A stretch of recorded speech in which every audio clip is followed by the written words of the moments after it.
Assalamualaikum warahmatullahi wabarakatuh. Perkenalkan, nama saya Rania Nusyahal Ramadhani dengan NPM 2506629714 dari program studi fisioterapi. Saya akan memaparkan kasus yang dihubungkan dengan materi kontrol sosial. Fenomena yang saya ambil merupakan fenomena bullying. Kasus ini terjadi di salah satu SMP negeri di Kecamatan Karangjaya, Sumatera Selatan. Seorang siswi berinisial C menjadi korban bullying dan penganiayaan oleh teman sekolahnya sendiri. Kejadian ini berlangsung pada Rabu 15 Oktober 2025 dan direkam oleh teman-teman mereka selama sekitar 3 menit. Dalam video yang beredar di media sosial terlihat pelaku menjambak, memukul, hingga menendang kepala korban sampai tersungkur. Sementara siswa lain hanya menonton tanpa berusaha menolong. Setelah kasus tersebut viral, keluarga korban melaporkan ke pihak kepolisian. Pelaku yang masih di bawah umur kemudian diantar oleh keluarganya ke Mapores Mutara untuk diamankan, bukan ditangkap. Proses ini juga didampingi oleh pihak camat, kepala desa, dan Dinas Pemberdaya Perempuan dan Perlindungan Anak. Demi menjaga keamanan pelaku, polisi masih melakukan penyelidikan dengan memeriksa saksi-saksi dan meminta keterangan dari pelaku.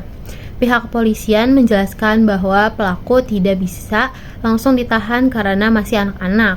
Oleh karena itu, ia diamankan sementara untuk menghindari hal-hal yang tidak diinginkan. Kasus ini kemudian menjadi perhatian publik karena memperlihatkan maraknya tindakan kekerasan di kalangan pelajar dan lemahnya kontrol sosial di lingkungan sekolah. Berdasarkan kasus bullying tadi, analisis berdasarkan kontrol sosial adalah yang pertama ada jenis penyimpangan sosial. Tindakan bullying termasuk dalam negative deviance, yaitu perilaku yang melanggar norma dan merugikan orang lain. Bullying juga termasuk criminal deviance karena berpotensi melanggar hukum pidana atau kekerasan fisik dan psikologis. Yang kedua ada teori-teori relevan. Yang pertama ada teori kontrol sosial. Perilaku menyimpang muncul karena lemahnya kontrol sosial dari keluarga, sekolah, dan lingkungan. Dalam kasus ini, lemahnya pengawasan guru dan orang tua membuat pelaku merasa bebas melakukan kekerasan. Yang kedua ada teori differential association. Remaja belajar perilaku menyimpang dari lingkungan sosialnya. Jika sering bergaul dengan teman yang agresif, maka perilaku agresif dianggap wajar. Yang ketiga ada teori labeling. Setelah kasus viral, pelaku mendapat label pembuli dari masyarakat. Label ini dapat memperkuat identitas negatif dan dapat menghambat proses rehabilitasi jika tidak ditangani dengan pendekatan yang tepat. Yang ketiga ada kontrol sosial. Sekolah dan keluarga berperan sebagai agen kontrol sosial formal dan informal yang seharusnya mencegah tindakan menyimpang.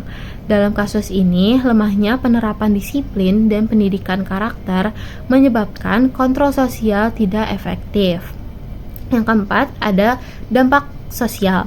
Bagi korban, trauma psikologis dan penurunan kepercayaan diri. Dan bagi pelaku, potensi sanksi sosial, hukum, dan stigma negatif. Dan bagi masyarakat, menurunnya kepercayaan terhadap lembaga pendidikan sebagai tempat aman bagi anak. Yang kelima, ada upaya pencegahan. Yang pertama, ada meningkatkan pendidikan karakter dan empati di sekolah. Yang kedua, memperkuat kontrol sosial, informal, atau peran orang tua dan teman sebaya. Yang keempat, menegakkan sanksi sosial dan hukum secara adil untuk memberi efek jera. Jadi, kesimpulan kasus bullying di Mutara mencerminkan bentuk penyimpangan sosial remaja akibat lemahnya kontrol sosial dan pengaruh lingkungan negatif. Berdasarkan teori deviance, perilaku ini dapat dicegah melalui kolaborasi antara keluarga, sekolah, dan masyarakat dalam memperkuat nilai moral, disiplin, serta pengawasan sosial. Sekian pemaparan dari saya, kurang lebihnya mohon maaf. Wassalamualaikum warahmatullahi wabarakatuh.